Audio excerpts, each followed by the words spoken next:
Good afternoon. Assalamu alaikum wa rahmatullahi wa barakatuh. Welcome to the Nature Show with me, your host, Rahid Salam, and the wonderful Aaron Matthew. We are here every week talking about nature and how we can connect nature to our lives, in particular to our faith and our culture. It's often said, is it often said? It's sometimes said that that perhaps we could benefit a little bit more from nature. Nature's all around us. Where would we be without our earth? Where would we be without our resources, the water we drink, the sun that rises, the habitats that we inhabit? And being social creatures, it's really important for us to do that. So we've got a fantastic show lined up for you today. If anybody wants to give me a call, you can do on 01582 481 822. And we're going to have a couple of questions. So if you want to tell us, if you want to show us how clever you are or how good you are on a Google search engine, other search engines are available. It's 07779 481 822.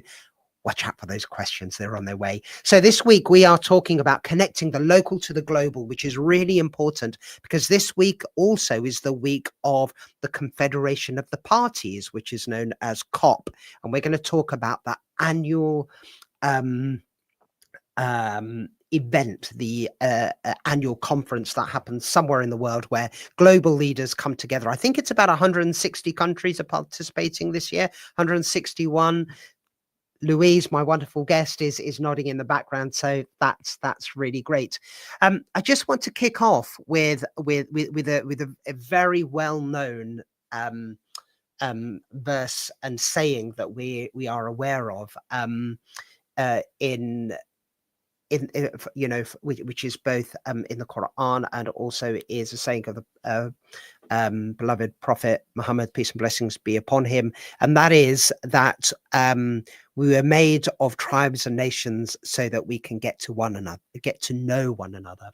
And that's a really important sentiment for me, living in super diverse Luton, living in a multi-faith, multicultural environment, in that we are supposed to get to know one another, and we are supposed to connect the local with the global. And if we were really good custodians of the earth, and we've spoken about custodianship previously, is that if we are going to get to know one another, it's not actually just the people, it's the places, it's the nature, it's the wildlife, it's the sanctuary. And I think that's really important.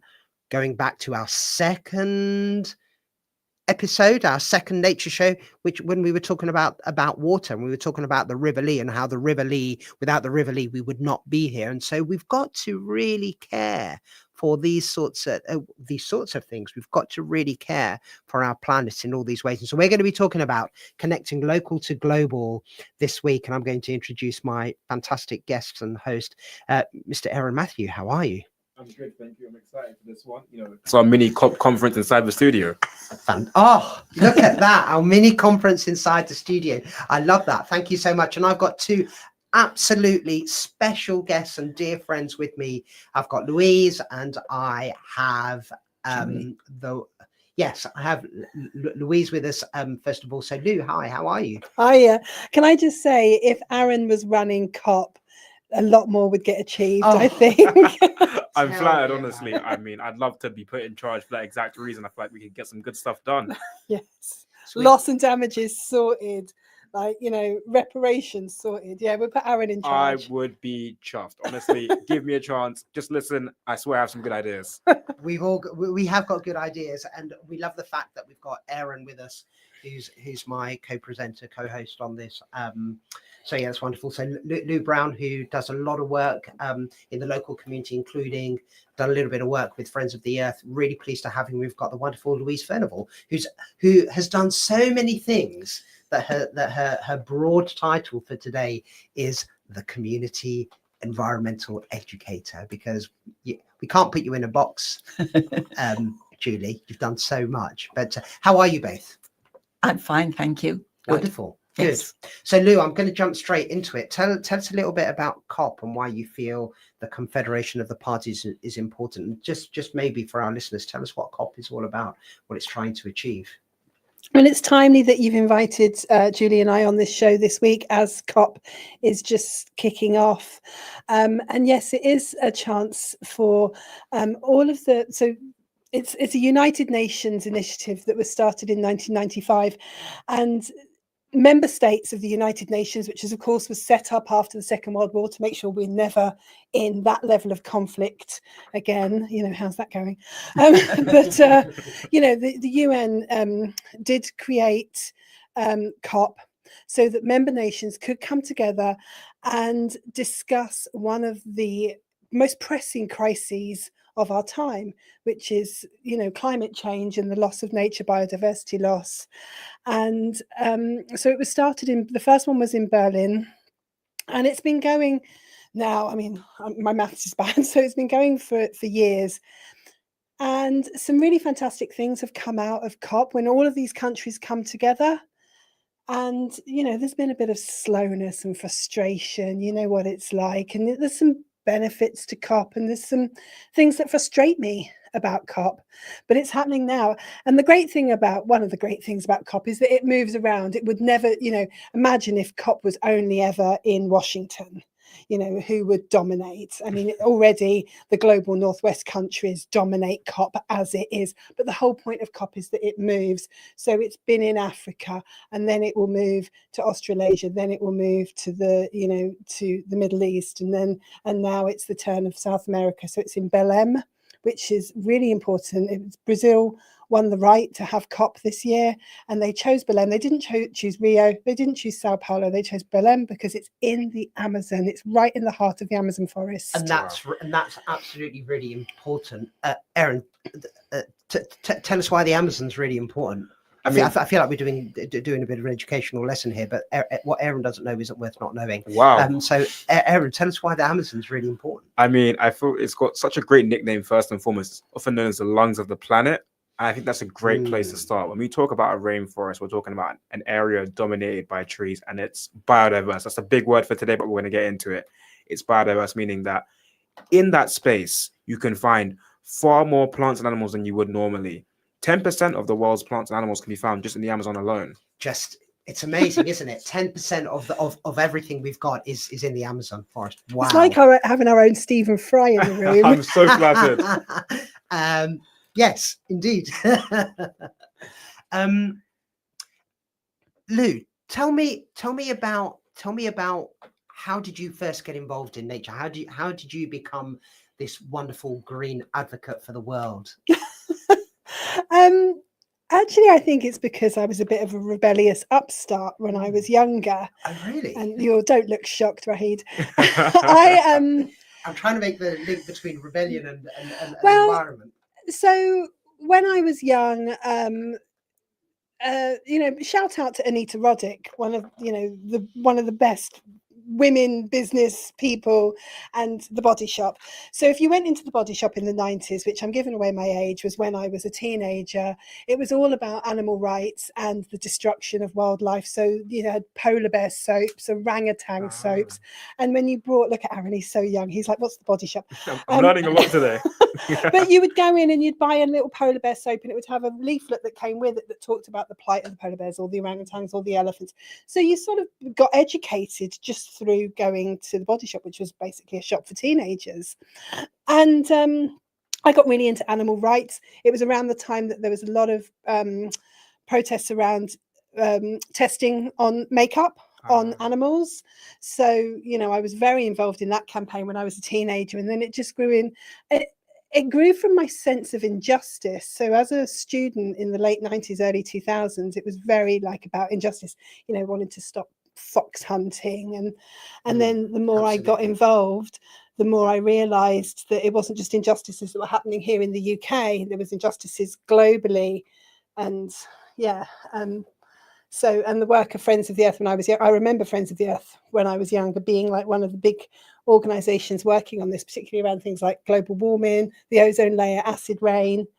And yeah, Tim, like bad, mahogany. You remember when everyone had furniture that was made of mahogany and the impact of that.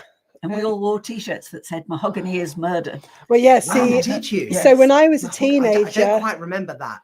yeah. So I was a teenager, and Julie was an activist. She was already like working with Friends of the Earth at that time. So, Julie, lots of these organisations, and we're going to come on to your pathway into the environment and working with nature. A lot of these organisations, the World Wildlife Fund, Greenpeace, Friends of the Earth, etc., have been really prominent and really, really important organisations. Tell us a little bit about how you first got involved in this space. Well, I'll tell you my story, it's a personal story really, and it goes back to when I was about 6. And we moved. My father bought a business, and he couldn't really afford it, so we lived in some rooms above the business, and it was quite bleak, no green space whatsoever, and family life was quite difficult. My mum was ill, my baby brother was fractious, and it was tense. And my his solution was to take us into the countryside whenever he possibly could. Wow. So nearly every weekend, every bank holiday, every possible opportunity, he took us out. So we either drove, I grew up in Liverpool, we either drove to the Sefton coast or to the sand dunes there, or to the woods and the forests in Cheshire. And my father bought me lots of books about how to identify what I was seeing everywhere I went. And I just grew to love it. And for me, nature and the environment symbolized a peace in a fractious time and a way of soothing troubles. And with other hats on, you will know that, or some people will know that I'm very interested in mental health. And part of that is from growing up and knowing the power of nature to heal. So it was not very surprising that when I came into adult life and did all sorts of things, round about 1989, I think. People might not be able to see me. I'm very old. I'm in my mid-70s. You're very young at heart, Julie. I am, yes. So round about 1989, I got involved in Friends of the Earth. My children at that stage were just coming into senior school, secondary school age. And I wanted to educate them as well about the power of understanding nature and the environment and what it means. And also, as a parent, I did exactly the same as my father did. Whenever times were difficult, for whatever reason, I'd throw the children into the car, we'd drive to the nearest footpaths and we'd just walk and just be. Well, that's amazing, and thank you so much for sharing that. And I think we can all reflect on this in the power of connecting with nature and connecting with the earth is free most of the time. You don't get the sounds, the smells, the sights that you get in real life. Or in HD, as you do through a TV screen. And I think that Aaron, that sense of connectivity and that sense of creating awe and wonder is something that even younger people now perhaps are missing a little bit. And so I think there's a lesson and a story in the pathway that your parents took and that you took, in that it's a really simple, easy way of getting out, connecting and appreciating and loving what's around us. Mm-hmm. Yeah, I mean, I couldn't agree more.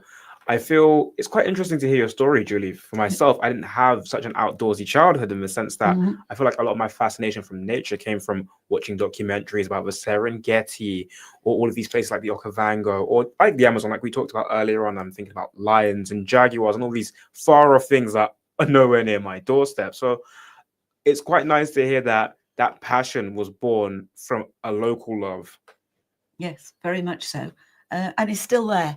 And maybe a bit later, if we have the opportunity, I'll talk about some of the local things that I care passionately about and fight for. Let's get straight into that. So you had a very activism related story into the environment. And Julie, yours is very personal in terms of, you know, what you could or couldn't do, and how, you know, your parents got you involved. And so that's really important. So if we're connecting the local with the global, all three of us actually, and Erin, by default, you're a member as well of the local Green Hub and the work that happens locally. Why is it really important for what we do locally and the impact that it has globally? Anybody? It's one of the things that I care passionately about, because it's about climate justice, because we know that our consumerism here in the West causes things like deforestation, particularly in the Amazon and many other places. Deforestation is just one example of the massive degradation of the earth that is caused by our consumerism here in the West. And it's about climate justice, because we, from the affluent nations, are the ones spending the money and enjoying the good life in terms of consumerism, and the people who are suffering from, let's say, hurricanes, earthquakes, and so on. Earthquakes isn't necessarily caused by consumerism, but other things are. But those floods in various places across the world, those things are caused by our desire for more and more and more and more. For example, the Amazon is being destroyed for palm oil plantations. Palm oil is used for many, many things, but one thing that it's used for is called biofuels, which is supposed to be a green thing and is supposed to be one of the solutions to it. And yet it's not, because it's destroying the Amazon. It's destroying the homes of indigenous peoples and the homes of endangered species of animals and plants.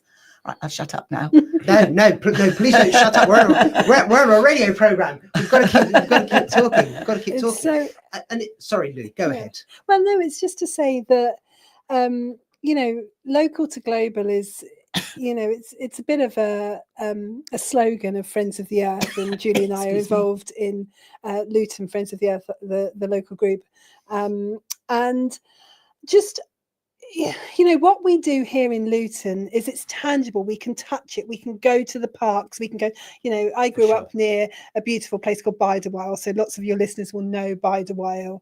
And I remember seeing the voles and the rabbits, and there was this beautiful nature on my doorstep.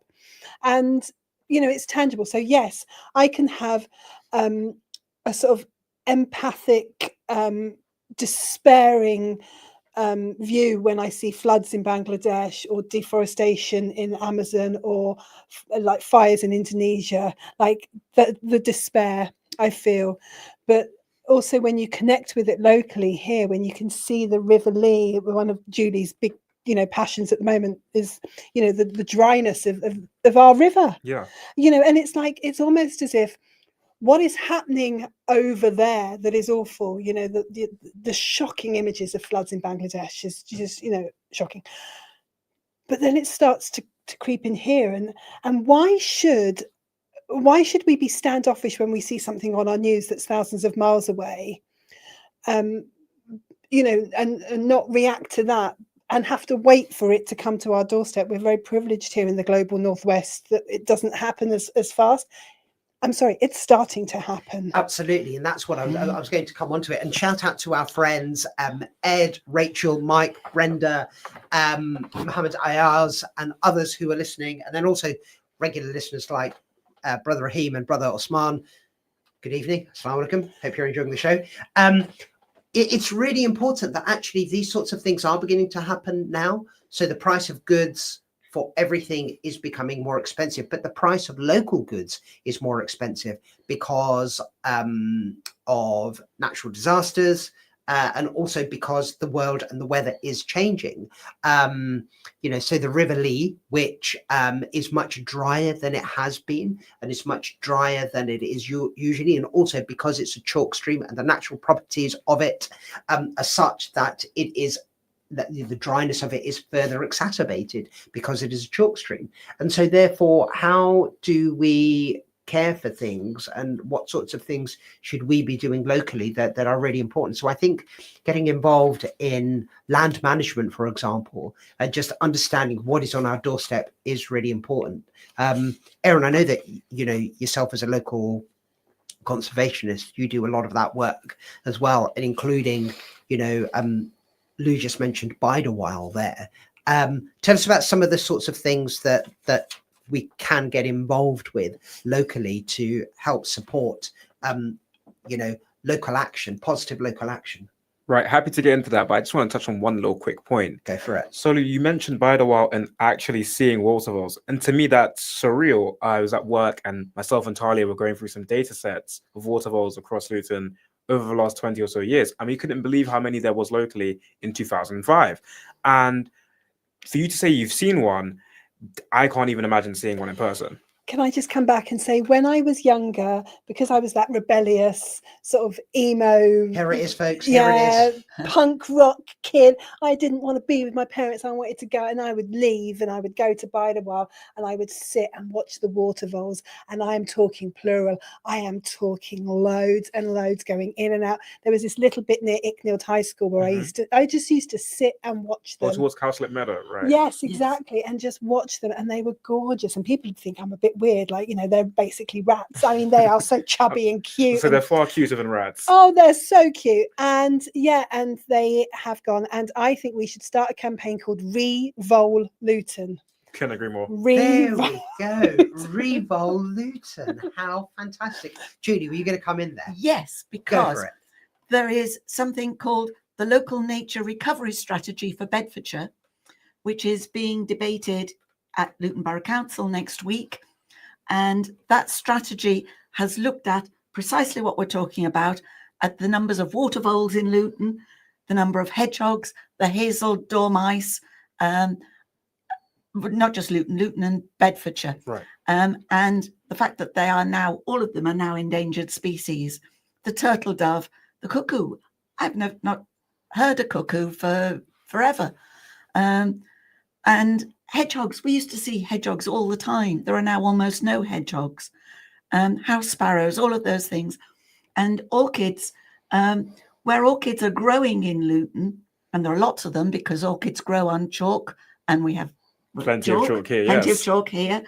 And they're an endangered species. And so it's important that we have strategies to protect these things. Well, Julie, you've touched on something really interesting there. And what you were saying in terms of drought, famine, etc., and other natural disasters, which of course they do exist naturally, but they are exacerbated because of human activity. Just because we don't have the same level of extreme weather conditions does not mean that we don't have food insecurity or water insecurity, but actually the UK's the level of species and the reduction in biodiversity in terms of species here in the UK is far worse than it is in many countries. And so the footprint of what we do in terms of building up our towns and cities and other things, I'm not going to mention them yet. We'll mention them in part 2. But the development of the way in which we have chosen to live our lives, whether that's housing, whether that's movement of land, whether that's road, rail, etc., infrastructure, has had a massive impact. And so we don't see the species that we've been speaking about. And that's really, really important to think about, because we've done it without those great big extreme weather conditions. And so every little bit that you do can have a negative impact. Isn't that right? That's right. I'm just glad. I want to go back to land management, because I'm glad you said that about every little bit we do has an impact. That when we are building and we are fragmenting habitat, it's important that we think about what that green space will do. Because when you talked about land management, what we have to understand is that land that nature resides on is getting smaller and smaller. So if we do have, a patch of grass, how can that patch of grass be, the best it can be for insects, for butterflies, for harvest mites or whatever it may be. It's about managing that and introducing the necessary plants, animals, making sure it can be what it is. And I think we have this idea, we talked about in previous episodes about, let's just leave nature to its own devices and it'll be fine. But the whole point of, intervening is to say, no, the system isn't as it should be. Let's try to reintegrate balance. Mm-hmm. That's a really wonderful way in which we're coming towards the end of the first part of the show. If you would like to know a little bit more from our wonderful hosts, from Julie, from Louise, or from Erin, less from me, I'm just kind of holding the controls here. You can give us a call on 01582 481 822, or you can drop us a text message. If you've got something you want to say in terms of what's the first thing that you've done to connect with nature, what differences do you see in terms of what's happening here in Luton? And we're going to get on to some of the wonderful things that the Green Hub and others are doing.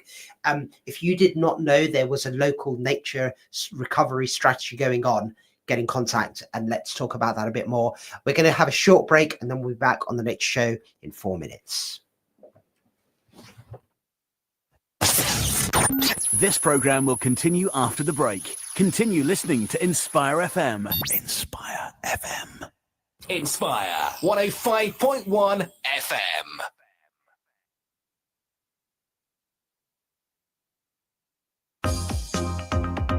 Hi, my name's Hayley and I'm from Bedford. My name is Saba and I'm from London. My name is Maria and I'm from Luton. My name is Ellis and I'm from Hertford. My name is Cal from Luton. My name is Clarissa, I'm from Hackney. My name is Lee, I'm from Luton. My name is Naji and I'm from Middlesbrough. My name's Nadia, I'm from St Albans. My name is Yasmina, I'm from London. Keep listening to Inspire on 105.1 FM. Visit Luton's biggest halal supermarket, the Grand Bazaar Supermarket on Lee Grave Road, for an unbeatable range of fresh halal meat, poultry, fish, fruits and vegetables from all around the world. And all under one roof. Plus everyday essentials, basic healthcare items and even medicine. Everything you need, all in one place. That's the Grand Bazaar Supermarket, Lee Grave Road, just next door to Shell, Luton's largest international supermarket. Open 7 days a week from 9 a.m. to 9 p.m. and view online at grandbazaarluton.com.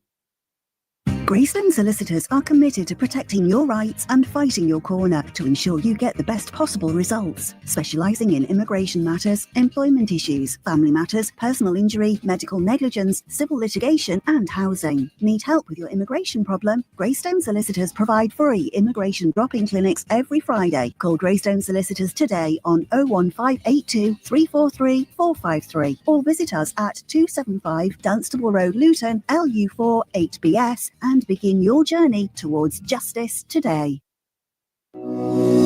वेस्टबोर्न pharmacy हफ्ते के 7 दिन सुबह 9 बजे से लेकर रात 9 बजे तक खुली रहती है। हमारी सर्विसेज में शामिल हैं travel vaccinations, stop smoking, diabetes check, बच्चों की ग़िज़ा और बहुत कुछ। लुटन और डंस्टेबल में फ्री प्रिस्क्रिप्शन, पिकअप और डिलीवरी सर्विसेज भी की जाती है। इसके अलावा आप मेडिसिन के इस्तेमाल के लिए फ्री मशवरा भी ले सकते हैं। वेस्टबोर्न pharmacy 198 B Dunstable Road, Luton, corner of Westbourne Road. Telephone 01582 419 432. Are you ready to embark on a journey of purpose and impact? The East of England Ambulance Service is recruiting now. Are you seeking training in a new career or looking for a challenge in development? Start your career for life with East. Apply now for roles in frontline emergency operations, control rooms, support services and non-emergency transport. Visit www.eastamb.nhs.uk and click Join the Team. Make a real difference. Join the East of England Ambulance Service and start your career for life.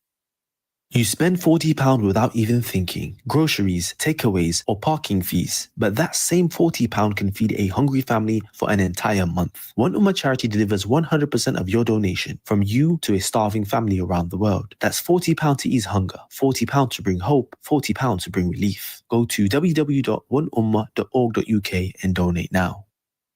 Oh, Hillary, I was going to use newspaper display advertising. But it costs £10 per inch. And that's too expensive? Oh, indeed it is. I want to sell a 10-foot ladder. Oh, Roger. Invest in an ear-catching advertising campaign on this radio station instead. It's a great way to tell people about your products and service. For details, click on inspirefm.org, then advertise. From the studios of Inspire FM, the time is now 5:30.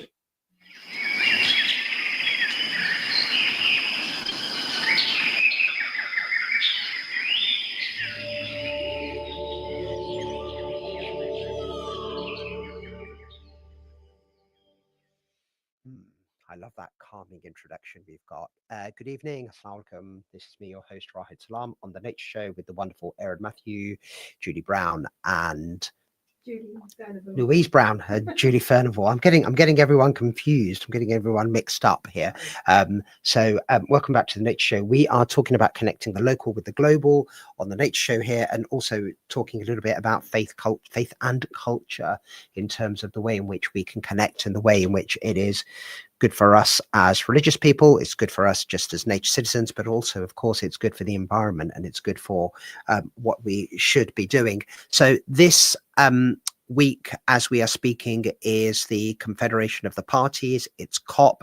I think it's the 35th COP that there has been. It's been going for 35 years, since 1990, I believe. 1995 was the first one. Okay, thank you very much, Louise. It's been going for 30 years now, and it's a really important opportunity and moment for us to think about what we do locally and being global citizens, and also being local citizens, because just like with any good habitat, it's all connected, and that's really important. So Erin, just before we went away on our break, you were talking a little bit about connecting and taking care of land and land management, and how we can sort of do that. And Louise, you were talking a little bit about the river and sort of river restoration and how that's really important. Do you want to touch back upon that, please, for us a little bit? Well, can I pass to Julie, because Julie's been sort of doing a lot of research and been very passionate about the River Lee at the moment. And can I just say before you start, Julie, is that we're really fortunate to be the source of the River Lee. My friend lived on a boat on the River Lee in London, and it always in London, but it always mesmerized me that this tiny little stream that runs past the back of my flat, on New Bedford Road, is the same body of water that she lives on, and this amazing, and it goes it's this beautiful tributary, is that the right word, to the Thames, and then the Thames goes into the ocean, and it all starts in Marsh Farm. And if you think about all the amazing things that have happened in Marsh Farm, like that kind of, me talking about rebellion and revolution, and Marsh Farm has got this great history of rebellion. So this little kind of, and the River Lee, by the way, is the River Light. It's an old Anglo-Saxon word. It's an ancient word for light. Ligata, thank you. So we are the town of light. Town of light and the river of light. So absolutely. And our light is dying. Well, yes, there is a little bit of that, which is really sad. But in terms of the work that we're doing here in Luton, connecting blue and green spaces, that a lot of that is happening. But it's really important that we get educated and we know what we've got and why we've got it. I just want to give a quick shout out to the amazing, my amazing friends and colleagues over at the Chiltern National Landscape who came over to visit the wonderful Luton Henge, and Erin and I can talk about Luton Henge another time. But all of my colleagues, and there's about 20 of them, so I'm not going to mention them all, but it was really, really cool to have my friends and colleagues from the Chiltern National Landscape come up and see the River Lee all at the same time. But Julie, tell us a little bit about river restoration and why that's really important. Well, if I take it back a stage, one of the issues, as we've touched on, is that so few people have good access to green open spaces. And our parks are absolutely crucial and critical in that. And yet, here in Luton, we are talking about building on our parks, about destroying our parks, about destroying the little bits of green space that we have for our communities. And even where we do have parks, like Wardown Park, which is so crucial, as we said, for the communities of Bury Park, which have fewer green spaces, for our Luton communities, there the river runs through Wardown Park and is a crucial part of it. The river is the lungs and the lifeblood of that park. And now it's drying up. A lot of it smells. It's the wildlife that it supports are dying.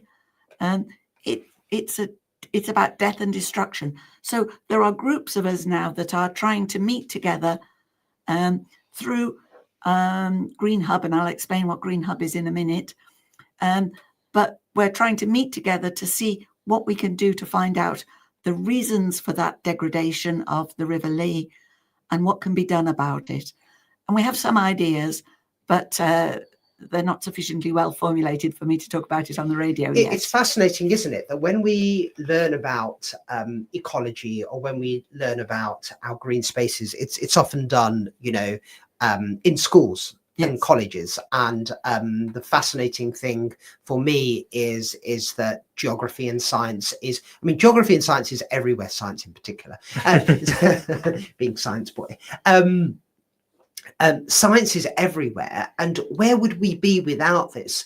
And I really do feel as if, as educators and as people who work in the sector, it's really important that our voice is heard, not only for our jobs, but in terms of our community and what it is that it means to be a Lutonian. So I fully agree and accept and would love for more people to participate in what you're saying. Because if we just think about Wardown Park, for example, yes, you can enjoy the green spaces, and yes, you can enjoy the playground, and yes, of course, you can go for a nice walk or do park run and all the rest of it. But the reason why the park is there and the bit that runs through the park is the river. Yes, correct. And we're just, it's almost as if we've neglected our own sense of being by ignoring it. Yes. And it's bizarre. And chalk streams are rare. There are very few chalk streams in the world, not England, the world. And the majority of them are in England. Over 80% of chalk streams are in England. Correct. Yeah. And of that, a significant number are in this geographical area. So it's precious and special. And if we were anywhere else in the world, we'd be treasuring the River Lee for what it is, but somehow we're not treasuring it in the way that we should be. Can I just quote someone that I admire very, very much? And I should shout out Janet from Luton Green Hub, who got me into this artist, Joni Mitchell. Joni Mitchell said, what is it? Parking lot? No, you don't know what you've got till it's gone. Yes, you absolutely. don't know what you've got till it's gone. And if we lose that river, that's going to be, it's going to be heartbreaking. Yeah. So a group of people, shout out to David Oakley Hill, Michael Oliver, Richard Groom, and a few others, met and walked along the River Lee, and were actually on TV doing it just a couple of weeks ago. Yep. Wow. Talking about the importance of what we've got and how we should be treasuring it, and how can we find out about what's going wrong. Well, there's 160 chalk streams in the UK, and 9 of them are in the Chilterns, and Correct. we are in the Chilterns. And so the River Lee is our Chilterns chalk stream. So if we want to think, well, sometimes, Aaron, you mentioned some species there, and you mentioned, the Serengeti and how amazing the Serengeti is. Now, we don't have the Serengeti, but we have something very special. We have Bideawhile. Absolutely. we have something very special and very... And something that's native to us. And so just because we don't know it in the way we have managed to connect with it doesn't mean that it isn't special, but actually it is very special. You're right. I couldn't agree more. You actually said something over the break, and I'm going to let the audience in. You were talking about the red kite and their amazing story. Dropping knowledge, right? That's what you're doing. Get it from you. Oh, stop it.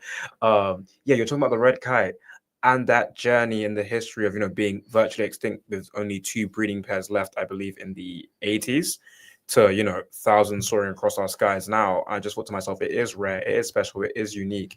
When I went away to university in Nottingham, I wasn't, hearing those same kias first thing in the morning. And I was like, wow, this is unique to Luton. This is unique to Bed. And it's something to be treasured, really. You're absolutely right. And so the red kite was almost extinct in Bedfordshire, in Luton, and then they were imported from Spain.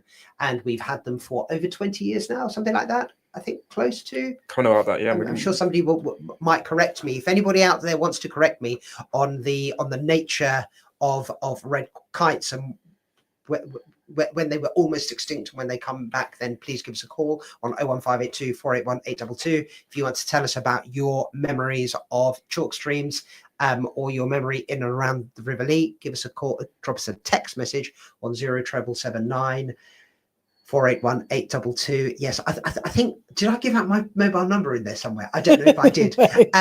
So yes, and then of course the red kite, we are now helping out Spain because they were imported from Spain. Now Spain have their own issues with the red kite becoming extinct.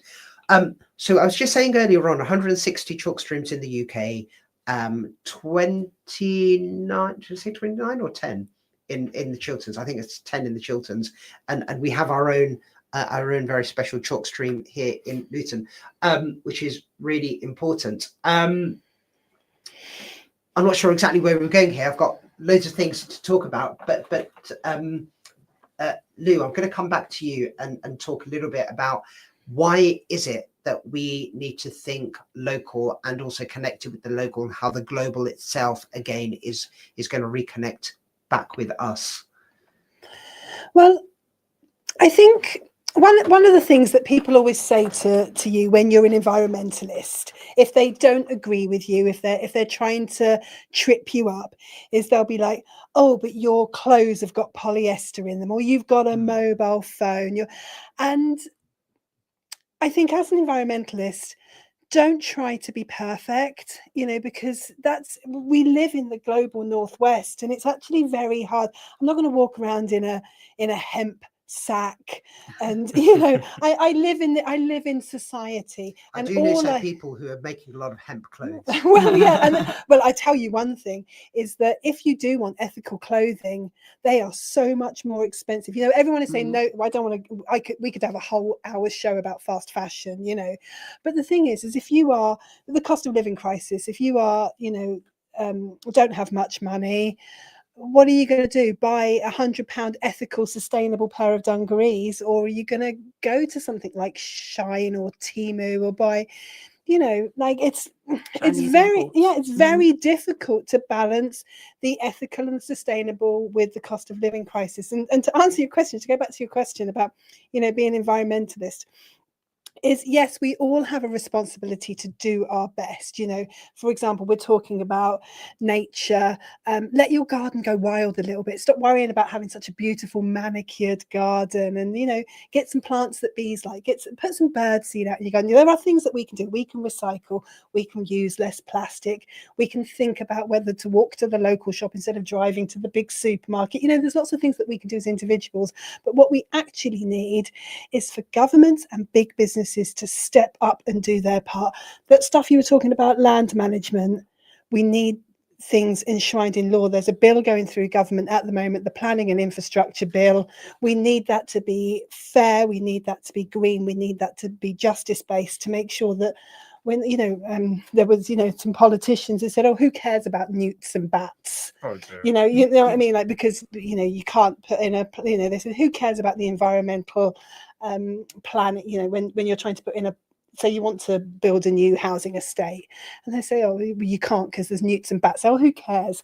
Well, we care. And if we lose those newts and bats, or we lose that park that's going to have a housing estate, or we lose that park that's going to have an airport expansion on it, that's a park that we've lost. So that we can have more planes, so anyway, my point is, before I go off on a tangent, is we need law, and we need the government to step up. And so we have a responsibility here to make sure that we're writing to our MP and we're writing to our councillors to say, we want you to make green and justice-based decisions. And, we want government to do justice-based green decisions when they're writing their laws. And then to talk about COP, we need not only our government, but every government. That's right. It goes from local to you writing to your MP, to going to COP and making sure that each one of the member states at COP in Belém at the moment is making sure that we're honouring climate targets, that we're ensuring justice for the countries that are most vulnerable on the front line of climate change, that we're, stopping deforestation, and that we're making the biggest polluters pay. And whether that's the country that's pollute the most, or the companies, the big billionaires, the billionaires, they need to be taxed. They need to be, I'm going to go, I'll get off my soapbox in a minute. But, these big polluters are not paying their fair share. And so I think something that you're really thinking about there, and I just want to give the analogy of community and how it's really important to be connected as communities. It's not just when we're talking about habitats, when we're talking about biodiversity, when we're talking about having balance across there, actually it's the global community and the way in which educators, finance, landowners, politicians, companies, big business, etc. It seems to me that, and we know that we've got an issue with water companies at the moment, and we don't have as much clean water, and profits are really high, etc. There does need to be a much better mechanism of us having the right values that ensure, yes, if people want to make money, that's fine. But what do you do with that money? What does that money represent? And is it at the cost of the planet? Is it at the cost of people having what is the right level of water, or the right quality of water, or the right quality of living? And this is really important. And it seems to me that we've lost sight of understanding what that is, both from an educational point of view, but also from a finance point of view, or also from a social point of view. From an injustice point of view as well. It is a choice that people are making. Do they want growth, or do we want to take the environment into consideration? Absolutely. And in essence, in terms of the values-based argument, is that if we are not being fair and just, then we're not doing the right thing. And also it will cost less in the long term. Yes, we might have to pay now, to invest in renewables, to make sure that our planet, that we're building warmer, more sustainable, environmentally friendly homes. These things cost money, but they will save money in the long run. Julie, you've got some good points on this, haven't you? Well, yes, but you talked about the power of community, and that's so important. We are very blessed here in Luton in that we have such a super diverse community, and it's brilliant. So we need, for example, people have raised thousands of pounds to plant thousands of trees in Pakistan to try to stop some of the flooding. It's not thousands, it's 10 million. It's millions. Thank you for correcting me, and I'm absolutely. glad. I think that, well, the first iteration of planting trees was 10 million. Yes. And it's gone up exponentially, but beyond that. So yeah, sorry. And so yes, so it's the local communities here in Luton that are doing some of that fundraising, and I don't know why all of the communities aren't working together to do it. Why it's people working on it in isolation. Similarly with Jamaica and the things that have happened in Jamaica and the fundraising there. Why are we not working to prevent these things with our local communities here in Luton to prevent environmental disaster? Okay. I think there's a couple of things for that. I'll let Aaron come in a little bit. Actually, I'll let Aaron come in now. Why is it that we're not doing more, or there isn't as much more happening locally? Where's the local action, or where could the local action be? I mean, I think Louise made a great point earlier on when it came to this idea of what do you prioritize and in what situation, in the sense that it's, do you have this time to spend on this particular task, that has what are essentially abstract benefits to you. You can't see them until something bad is avoided. Whether it's, maintaining a floodplain meadow, you only realize the benefits of that during a flood and your house not being, submerged. Whereas, like Louise said, it's that, you might take in an extra shift instead of that. It's juggling the level of personal responsibility to, I think, your level of affluency in a way. He talks about making big companies pay, and those are the people that have the time, the money, and the resources to disproportionately contribute to the way they disproportionately negatively contribute. That's what I'd say. I think a lot of people, especially in Luton, as parts of the town are very deprived, don't actually have the facilities to contribute in larger ways. Absolutely. You're quite right. If you don't have the ability to do something, or if your life is, if you have other things going on in your life, then you're not really going to have the time, the energy, the resources to really deal with those things. And I think that is one of the issues of living in socially deprived areas. That's not to say that we don't care. We absolutely do care. But unfortunately, we do have to prioritize what we do in life. And so it is a little bit hard. Lou, you were talking a little bit earlier on about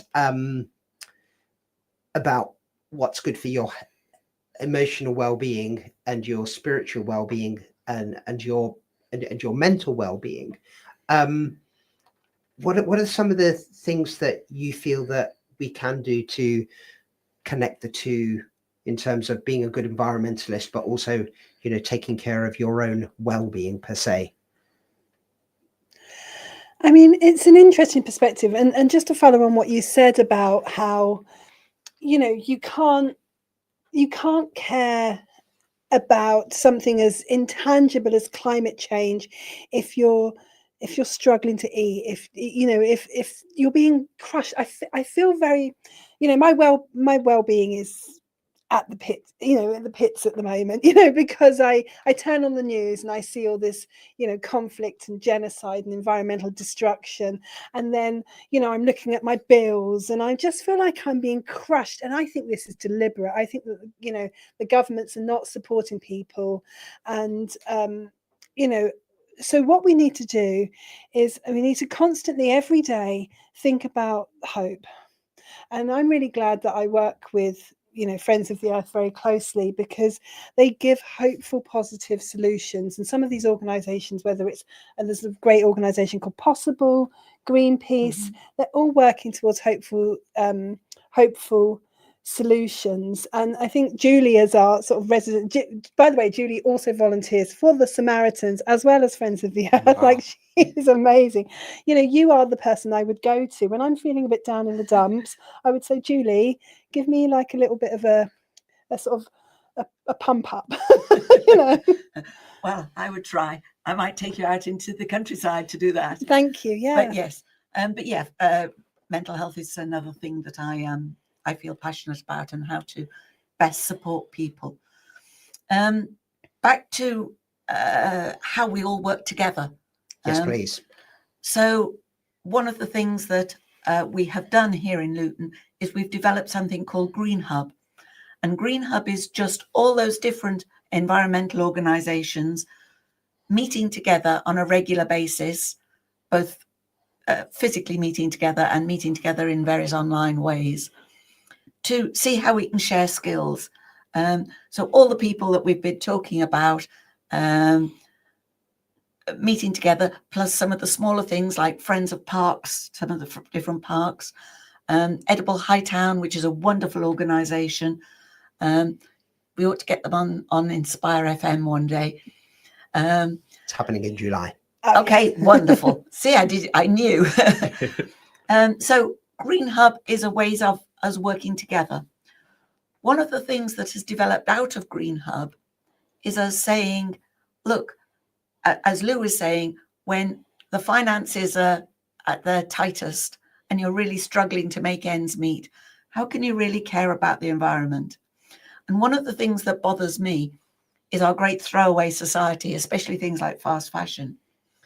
So we've started something called Repair Cafe, which is just a group of volunteers who meet every few weeks in various locations. And we try and fix things for people so that they don't have to throw them away. And so that we're maybe doing a little bit about helping people's finances as well. So we have a team of sewing people with sewing machines and hand sewers. And we sit and we fix people's jeans so that they don't end up in landfill. Or we fix people's toasters, and we've got lots of people with their screwdrivers and their pat testers and everything else, making sure that they can fix things for people so that we're not constantly buying stuff all the time. And this is the really important thing, isn't it, Julie, is that when we need resources, you know, the resources come from the earth. And as we've said, you know, a lot of these resources have come from poorer countries. They have come from the global south. And we have taken advantage of that by this issue of consumerism that we've spoken about. And so that's really important. Julie, we're fast running out of time, but when is the next green hub? Is there one? Yes, there is. There is one going to be in mid-December, which will be partly a social event. We're all going to share food and music and things like that. Date and venue, please. I said the 6th. I was put in charge of. But please go to the Luton Green Hub Facebook page or the website, Luton Green Hub website, and it's on there. Get in touch with Inspire, and we'll leave the details with Inspire so you can pass on. Details. Please come down. It will be a social. It will be an inclusive social. So we're not going to a pub or, you know. So yeah, please come down, and it'd be nice to meet some new people. We're in the last 20 seconds of the show. We've tried to cram a lot in. I just wanted to say that actually it was 2.2 billion trees, not millions. Wow. 2.2 billion trees were planted over 4 years in Pakistan. So if those of my Pakistani brothers and sisters who want to get involved in stuff, we can do it locally because it's happening in Pakistan right now. I've been your host, Rahid Salam, on The Nature Show. Thank you to all my wonderful guests. Thank you. We you. will see you at 5 o'clock next week. Take care. Assalamu alaikum. Assalamu alaikum.